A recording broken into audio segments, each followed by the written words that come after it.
This channel does not promote any violent, harmful, or illegal activities. All content provided by this channel is meant for an educational purpose only. পুরুলিয়ার মানুষদেরও তেষ্টা মেটানোর জল মেটেনি, কারণ কেউ কথা রাখেনি।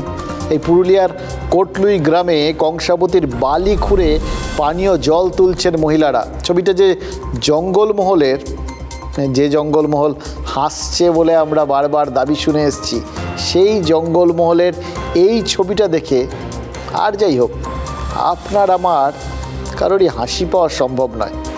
ভাবতে পারেন আজকের দিনেও কেন এইভাবে কাউকে বালি খুঁড়ে জল বার করে সেই জল পান করতে হবে?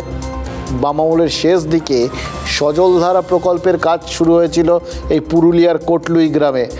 2011-তে রাজ্য সরকার পরিবর্তন হলো, 2013-তে পুরুলিয়া জেলা পরিষদের দখল নিয়ে নিল তৃণমূল। তারপর সজলধারা কোন ধারায় বইছে সেটাই বোঝা যাচ্ছে না। অন্তত পুরুলিয়ার এই গ্রামে তো নয়। এদিকে পুরুলিয়ার সাংসদ, তিনি আবার বিজেপির, যিনি এবারও ভোটে দাঁড়িয়েছেন, স্থানীয় বিধায়কও বিজেপির। রাজ্যের সজলধারা হোক বা কেন্দ্রের জল জীবন জল মিশন, জঙ্গলমহলের এই ছবিটা কিন্তু আমাদের বুঝিয়ে দিচ্ছে জল পেতে হলে মাথা খুঁড়তে হয়, কারণ কেউ কথা রাখে না।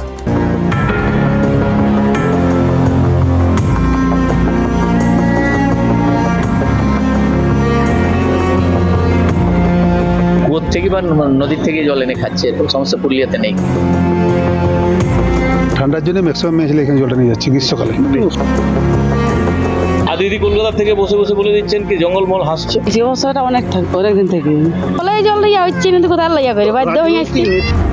কবি লিখেছিলেন, হে বিরাট নদী, অদৃশ্য নিঃশব্দ তব জল, অবিচ্ছিন্ন অবিরল চলে নিরবধি।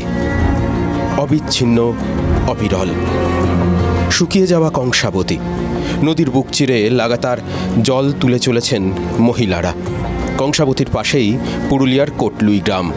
শহর থেকে মাত্র 13 কিলোমিটার দূরে গ্রামের হাজার চারেক মানুষের এটাই পানীয় জলের যোগান, এটাই বেঁচে থাকার উপায়। সব দিন মানে এরকম এভাবে জল খাটে আসছে। ওই কল তো আমাদের এখানে একটাও নাই, কোথাকার জল খাবো বলো? কল আছে কোন আমাদের এখানে? আমাদের পাড়াতে একটা নাই, কেনে নাই, কোথায় জল খাবো? কল নাই, জলও নাই। জঙ্গলমহলের মা লক্ষ্মী কথাটা বলছেন হেসেই, কিন্তু জঙ্গলমহল হাসছে তো।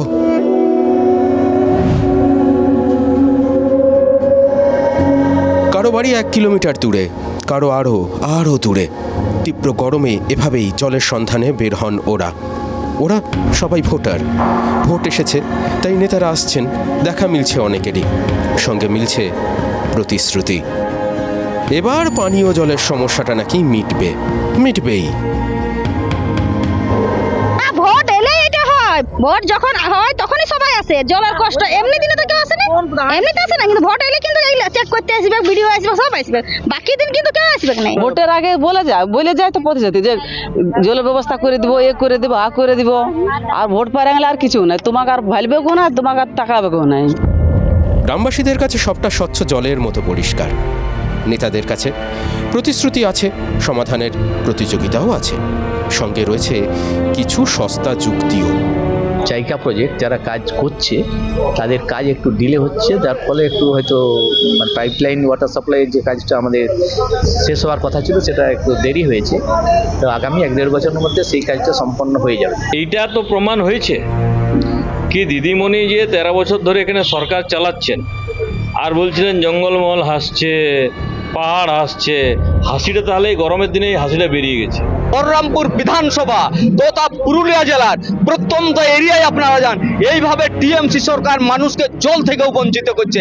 জলের ব্যবস্থা খুব ভালো আছে, এখানে নলকূপ, টিউবওয়েল আছে, বোরিং আছে। সেই জল খাচ্ছে না, কারণ নদীর জল ঠান্ডার জন্য ম্যাক্সিমাম মেয়ে ছেলে এখানে জলটা নিয়ে যাচ্ছে গ্রীষ্মকালে। কেন্দ্রের জল জীবন মিশন, রাজ্যের সজলধারা, তবু ওরা নির্জলায়। রাজনীতির চোরাবালিতে এক কলসি জলের আশায় বালি খুঁড়ছেন কোটলুইয়ের মানুষ প্রতিদিন, সারা বছর। মেলা আসুক, এমপি আসুক, সবাই বলে হ্যাঁ হবে, ভোটের পরে হবে। ভোট ভোট পাওয়া যায় তারপরে চুপচাপ হয়ে যায়। যে আমাদেরকে মানে প্রত্যেকটা সুবিধা হয়েছে আমরা তাদেরকে ভোট দেবো, সে যে হোক টিএমসি পার্টি হোক বা বিজেপি হোক।